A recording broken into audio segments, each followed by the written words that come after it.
இப்போ நாம் அடுத்த லெவலுக்கு போக போகிறோம். மூணாவது காரியம் நடைபெற போகிறது. அதே மத்திய 24 இயேசு சொல்லும்போது இன்னொரு காரியத்தை சொல்கிறாரு. அடுத்து என்ன நடக்கும் தெரியுமா? பஞ்சங்கள் வரப்போகிறது. இந்த பஞ்சங்கள் அடுத்து மிக மோசமான நிலைமைக்கு வரும்னு 2021 கொரோனா உச்சத்தில் இருக்கும்போது ஒரு நாள் வாசிக்கிட்டு இருக்கும்போது 3வது முத்திரையை குறித்து கர்த்தர் பேசுகிறார். கொரோனா 2வது முத்திரை. அடுத்து பஞ்சங்களை குறித்து இயேசு சொல்லியிருக்கிறார். 6ஆம் அதிகாரம் வெளிப்படுத்தின விசேஷத்தில் கொள்ளை நோய் முடியும் போது அடுத்து பஞ்சங்கள் வருவதாக வசனம் சொல்லுது. 6ஆம் அதிகாரம் 5ஆம் வசனத்திலையும் 6வது வசனத்திலையும் ஆண்டவர் இதை குறித்து சொல்லி இருக்கிறார். 5-6 வசனங்கள். முதல்ல 5வது வசனம் வாசிங்க பார்ப்போம். அவர் 3ஆம் முத்திரையை உடைத்த போது 3ஆம் ஜீவனானது, நீ வந்து பார் என்று சொல்ல கேட்டேன். நான் பார்த்தபோது இதோ ஒரு கருப்பு குதிரையை கண்டேன். அதன் மேல் ஏறி இருந்தவன் ஒரு தராசை தன் கையிலே பிடித்திருந்தான். இதுதான் அடுத்து நடக்க போகிறது. தராசு, எக்கனாமிக்கல் கிரைசிஸ். உங்களுக்கு தெரியும், தராசுனா ஸ்கேல், வியாபாரம். 6வது வசனத்தில் உணவு பஞ்சத்தை பற்றி ஆண்டவர் பேசுகிறார்.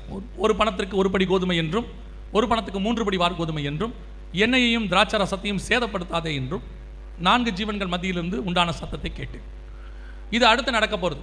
2021 கொரோனா உச்ச நிலையில் இருக்கும் பொழுது அதை பற்றின செய்திகளெல்லாம் வெளியிட்டுக்கிட்டு இருக்கும்போது ஒரு நாள் காலையில் ஆண்டவர் உணர்த்தினார். 3வது முத்திரை குறித்து பேசு அப்படின்னு சொல்லி எனக்கு உணர்த்தப்பட்ட உடனே நான் 3வது முத்திரையை குறித்து பேச ஆரம்பித்தேன். பஞ்சம் வரப்போகிறதை குறித்து, அடுத்து பூமியை ஆளுகை செய்ய போகிற மிக மோசமான வாதை எதுன்னா பஞ்சம் அப்படின்னு சொல்லி அதை பற்றி பேச ஆரம்பித்தோம். சரியாக அது பேச ஆரம்பித்த அந்த காலகட்டத்தில் ரஷ்யா உக்ரைன் பிரச்சனை அதுக்கப்புறம் தான் ஆரம்பிச்சிச்சு. நவம்பரில் 2021 ரஷ்யா உக்ரைன் பிரச்சனை ஆரம்பித்த உடனே 6வது வசனத்துக்கான அடையாளம் வெளியே தெரிய ஆரம்பிச்சிச்சு. 6வது வசனம் சொல்லுது, ஒரு பணத்துக்கு ஒரு படி கோதுமை என்றும், ஒரு பணத்துக்கு 3 படி வார் கோதுமை என்றும். உலகத்திலேயே நம்பர் 1 கோதுமை தயாரிக்கிற நாடு உக்ரைன், நம்பர் 2 ரஷ்யா. இவங்க 2 பேரும் சண்டை போட ஆரம்பித்த உடனே உக்ரைனில் கோதுமை உற்பத்தி நின்றுச்சு. ரஷ்யா கோதுமை உற்பத்தியை தடை பண்ணிடுச்சு, யாருக்கும் தரமாட்டேன்னு சொல்லிடுச்சு. இப்போ உலகம் முழுக்க மிக முக்கியமான உணவு பற்றாக்குறையில் நம்பர் 1 பொருள் எதுனா கோதுமை. ஆனால் வசனம் 1900 வருஷத்துக்கு முன்னாடி உள்ளது. அன்னைக்கு ஆண்டவர் எழுதுறாரு. இப்போது பஞ்சத்தினுடைய உச்சத்தில் இங்கே பாருங்க, 1500 ரூபாய், ஸ்ரீலங்காவில் 3000 ரூபாய். இப்போ 3000 ரூபாயும் தாண்டிருச்சு, 3400 ரூபாய் கிட்ட போகுது. இப்போ ஸ்ரீலங்காவுடைய விலைவாசி இன்னும் ஏறுது. இப்போ இந்த கோதுமை விலை, இவங்க விலையை பற்றி பேசுகிறோம். ஐரோப்பாவில் கோதுமையே கிடையாது, ரேஷனில் கோதுமை கொடுக்குற அளவுக்கு போயிருச்சு பல நாடுகளில். ஏன்னா அவங்க எல்லாமே பிரெட்டை நம்பி இருக்கிறவங்க, கோதுமையை நம்பி இருக்கிறவங்க. பல நாடுகளில் கோதுமை பாதிப்பு. இப்போது இந்த கோதுமையினுடைய 3வது பெரிய நாடு இந்தியா. இவங்க கோதுமை ஏற்றுமதியை தடுத்துட்டாங்க, நிறுத்திட்டாங்க. ஏன்னா நமக்கே பத்தாது, ஏன்னா நார்த் இந்தியா முழுக்க கோதுமை சாப்பிட்றவங்க. ஸோ இவங்க நிறுத்தியாச்சு. இப்போ கோதுமை தட்டுப்பாடு உலகம் முழுக்க, 6ஆம் வசனத்தினுடைய முதல் பகுதி உலகம் முழுக்க வந்துக்கிட்டு இருக்குது. பல நாடுகள் கோதுமைக்கு என்ன பண்ணுறதுனே தெரியாமல் தவிச்சிட்டு இருக்கிறாங்க. இருக்கிற நாடுகள்கிட்ட அதிகமாக விலை கொடுத்து வாங்குறாங்க. இப்போ விலைவாசி உச்சத்துக்கு போயிருச்சு, எந்த காலத்திலும் இல்லாத அளவுக்கு. ஒரு ஸ்டாட்டிஸ்டிக்ஸ் சொல்லுது, கடந்த இந்த 5 வருஷத்தில் மட்டும் விலைவாசி 67% ஏறி இருக்கு விலைவாசி. ஆனால் சம்பளம் 31%, 27% தான் ஏறி இருக்கு, பாதி கூட ஏறல. ஆனால் விலைவாசி டபுள் மடங்கு ஏறிடுச்சு. பல நாடுகள் திவால் ஆயிடுச்சு. ஸ்ரீலங்கா திவால், இங்கே இருக்கு பாருங்க, உணவு பஞ்சம். ஸ்ரீலங்காவில் பேங்க் எல்லாம் திவால் ஆயிடுச்சு, எல்லா பக்கமும் பேங்க் திவால். லெபனானில் திவால் ஆயிடுச்சு. ஒவ்வொரு நாடுகளாக உணவு பஞ்சத்தினுடைய உச்சத்துக்கு போகுது. ஐநா சபையில் சில வீடியோஸ் எல்லாம் வெளியிட்டாங்க, பஞ்சம் உச்சத்துக்கு போகுதுன்னு சொல்லி. மடகஸ்கர் பகுதியில் ஜனங்கள் பூச்சி சாப்பிட ஆரம்பித்தாங்க, ஹைத்தி பகுதியில் மண்ணு சாப்பிட ஆரம்பித்தாங்க. இப்போ நீங்கள் கர்த்தர் நம்மளை ஆசீர்வச்சிருக்கிறார், நமக்கு இன்னும் இதை பற்றி எதுவுமே தெரியல இங்கே. ஆனால் உங்களுக்கு லைட்டாக சொல்லிட்டாங்க, ஏற்றுமதியே கிடையாது, அரிசி இங்கேயே பஞ்சம். கொஞ்சம் கொஞ்சமாக பஞ்சத்துக்குள்ளே உலகம் போயிட்டு இருக்குது, ஒவ்வொரு நாடாக போகுது. ஆனால் நமக்கு இதை பற்றின அறிவு எதுவுமே இல்லை இப்போ இன்னும்.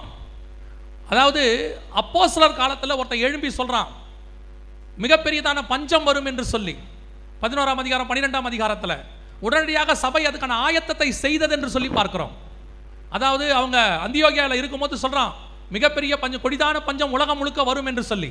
உடனடியாக சபையார் அதுக்கு ஆக்டிவேட் பண்ணுறாங்க, என்ன செய்யலான்னு யோசிக்கிறாங்க. அப்போ தான் பவுலும் பர்னபாவும் தர்ம பணத்தை எடுத்துக்கொண்டு தர்ம ஊழியத்தை செய்யும்படி புறப்பட்டார்கள்னு இருக்கு. எல்லாத்தையும் கொண்டு எருசலேமில் போய் ஜனங்களுக்கு போஷிச்சாங்கன்னு இருக்கு. ஆனால் இந்த தீர்க்க தரிசனத்தை அன்னைக்கு ஒருத்தன் சொல்லும்போது அதை சபை ஏற்றுக்கொண்டது. இன்னைக்கு சபை ஏற்றுக்கொள்ளக்கூடிய இடத்தில் இல்லை, தீர்க்க தரிசனமே வேணாம், ப்ரூஃப். அவங்களாவது ப்ரூஃப் இல்லாமல் ஒருத்தன் ஏந்திரிச்சு சொல்கிறான், அவன் விசுவாசிக்கிறான் வார்த்தையை. இங்கே விசுவாசிக்க கூட வேணாம், கண்ணுக்கு முன்னாடி நடக்குது. கோதுமை 1500 ரூபாய், அரிசி ஏற்றுமதிக்கு தடை, சொன்னதெல்லாம் கவர்மெண்ட்ஸ். ஆனால் என்ன சபைக்கு இருக்கு? சபை எந்த அளவுக்கு ஆயத்தப்படுது? சபையை பொறுத்த வரைக்கும் ஆசீர்வாதம், அவ்வளோதான்.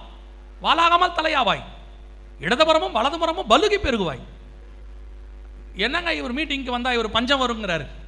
அவர் ஒருத்தர் மீட்டிங்க்கு போனேன், உங்கள் வீட்டில் தங்கமா கொட்டுன்னார். வச்சுக்கோங்க, பாருங்க அடுத்த வருஷம் பஞ்சம் வருதா தங்கம் கொட்டுதான்னு. தங்கம் கொட்டினா நாங்களும் வரோம், எங்களுக்கும் தேவைப்படும்ல பஞ்சத்தில். எதுக்கு சொல்கிறேன் தெரியுமா? இன்னைக்கு சபைக்கு அந்த உணர்வு போயிருச்சு. பஞ்சம் வந்து உலகம் முழுக்க போயிட்டு இருக்கு. இப்போ இருக்கு, பாதி நாடுகளுக்கு மேலே பஞ்சம் இருக்கு. இன்னைக்கு பல நாடுகளுக்கு இந்தியா போஷிக்குது. இந்தியாவிலேயே சில விஷயங்கள் பஞ்சமாக இருக்கிறது. என்ன செய்யறதுன்னு தெரியாம உலகம் தவிச்சிட்டு இருக்குது. ஒவ்வொரு பொருளா விலைவாசி. இன்னைக்கு நான் சொல்றது இன்னைக்கு நியூஸ், ஒலிவ எண்ணெயினுடைய விலை பல மடங்கு உயர்ந்துருச்சு. Olive oil உயர்ந்துருச்சு. ஏன்னா ஆலிவ் ஆயிலுடைய தட்டுப்பாடு. எதுக்கு உங்களுக்கு சொல்றேன்? மூணாவது முத்திரையினுடைய காலம். இயேசு சொன்ன பஞ்சங்களுடைய உச்சத்துக்கு பூமி போயிட்டே இருக்குது எல்லா பக்கமும். இன்னைக்கு இந்த பஞ்சம் எந்த அளவுக்கு போக போகுதுன்னு கேட்டீங்கன்னா, அடுத்த வருஷம் யூஎன் சொல்லியிருக்கிற வீடியோவை நீங்கள் பாருங்கள். இப்போ நான் சொன்னால் அது தீர்க்க தரிசனம் மாதிரி சொல்லி நீங்கள் நினச்சிருவீங்க. தீர்க்க தரிசனம்லாம் இல்லை, இது யூஎன் சொன்னது. என்ன சொல்லுதுன்னு மட்டும் பாருங்கள். இதே காரியத்தை 2018 கொரோனாவுக்கு அவங்க வேறு விதமாக சொன்னாங்க. அந்த வீடியோவை நீங்கள் பார்த்தீங்க. மிகப்பெரியதான ஒரு நோய் வரப்போகிறது, டிசீஸ் எக்ஸ். உலகம் இதுவரைக்கும் சந்தித்திராத மிகப்பெரியதான பேரழிவை சந்திக்க போகிறது. அதை எதிர்கொள்வதற்கு எல்லா ஆராய்ச்சியில் ஈடுபடுமாறு அனைத்து நாடுகளையும் கேட்டுக்கொண்டார்கள்னு அதில் பார்த்தோம். சேம் டோன், சேம் விஷயம். ஆனால் இது 5 வருஷம் கழிச்சு 2023, அது 2018. இப்போ இதே காரியத்தை இப்போ உங்களுக்கு பக்கத்தில் எடுத்து வச்சிருக்கிறோம். நாங்கள் அன்னைக்கு 2018 எடுத்ததையும் இப்போ 2023 வச்சதையும் பக்கத்தில் வச்சிருக்கிறோம். ஒரே மாதிரி இருக்கு டோன். இப்போ யூஎன் சொல்லுது, அதே காரியத்தை யூஎன் சொல்லுது. மிகப்பெரிய பஞ்சம் வரப்போகுது. இதுவரைக்கும் உலகம் சந்தித்திராத உணவு தட்டுப்பாடு, அதனால் உலகம் மிகப்பெரிய பேரழிவை சந்திக்கும் என்று ஐநாவுடைய செயலாளர் சொல்றார். அவர் சொல்லி இந்த 6 மாசத்துக்குள்ள மிகப்பெரிய பஞ்சம் உலகம் முழுக்க போக தொடங்கிருச்சு. எல்லா நாடுகள் பக்கமும் பஞ்சம் உச்ச நிலைமையில் இருக்குது. பல பணக்கார நாடுகள் இன்னைக்கு யூகேவுடைய நிலைமை இந்தியாவை விட படு மோசமான பாதாளத்துக்கு போயிருச்சு. என்ன செய்யறதுனே தெரியாம தவிச்சிட்டு இருக்கிறாங்க. ஒரு காலத்தில் உலகத்தையே அரசாண்ட நாடு, என்னைக்கு தேவனை விட்டுச்சோ நாடு தொலைஞ்சிச்சு. தேவனை உட்கார வைக்க வேண்டிய இடத்துல எப்ப தேவனுக்கு பதிலாக வேற ஒண்ணு உட்கார வச்சாங்களோ அன்னைக்கு கதை முடிஞ்சு. அந்த நாட்டுடைய கதை இன்னைக்கு பஞ்சத்தினுடைய உச்சத்தில் இருக்கு அந்த நாடு. அமெரிக்காவுடைய கடன் எவ்வளவு தெரியுமா? 33 ட்ரில்லியன். இப்ப இன்னும் அதிகமாயிருச்சு. அமெரிக்கா கடனை காப்பாற்ற முடியாதுன்னு அனௌன்ஸ் பண்ணிட்டான். இயேசு சொன்னபடி உலகம் முழுவதும் ஒரு குழப்ப நிலையில் இருக்குது. மனுஷனுடைய இருதயம் சோர்ந்து போகும் என்று வசனம் சொல்லுது. ஆண்டவர் சொன்னபடியே ஒவ்வொரு காரியமும் துல்லியமாக நடக்குது. எல்லாம் நம்ம கண்ணுக்கு முன்னாடி நடந்துட்டு இருக்குது. இது எல்லாமே உணவு பஞ்சம் மட்டும் நம்ம பார்த்துக்கிட்டு இருக்குது. உணவு பஞ்சம் மட்டும் ஆண்டவர் சொன்னபடி இது நடந்துகிட்டே இருக்கும்போது அந்த ஸ்கேல் 5வது வசனத்தை மறந்துடக்கூடாது. கையில் தராசை பிடித்திருந்தான் அப்படின்னு திடீர்னு பார்த்தீங்கன்னா இருக்கிறதுலையே அமெரிக்காவில் பெரிய பேங்க்ல ஒரு பேங்க், எஸ்விபி பேங்க் இங்கே இருக்கு பாருங்க. எஸ்விபி பேங்க் திடீர்னு திவால் ஆயிடுச்சு. அதாவது திவால்னா கொலாப்ஸ் ஆயிடுச்சு. கிட்டத்தட்ட 2-3 நாள் கொலாப்ஸ் ஆனோடனே அந்த குறிப்பிட்ட நாளுக்குள்ள அந்த பேங்கால 64 பேங்க் பாதிக்கப்பட்டுருச்சு. இது போன வருஷம், அதாவது 2023 ஸ்டார்டிங்ல. இப்போ நான் சொல்றது நேத்து யூகேலேயே பெரிய 2வது பெரிய பேங்க் இங்க பக்கத்தில் இருக்கு பாருங்க. Birmingham declares bankruptcy. Second largest city of UK declare.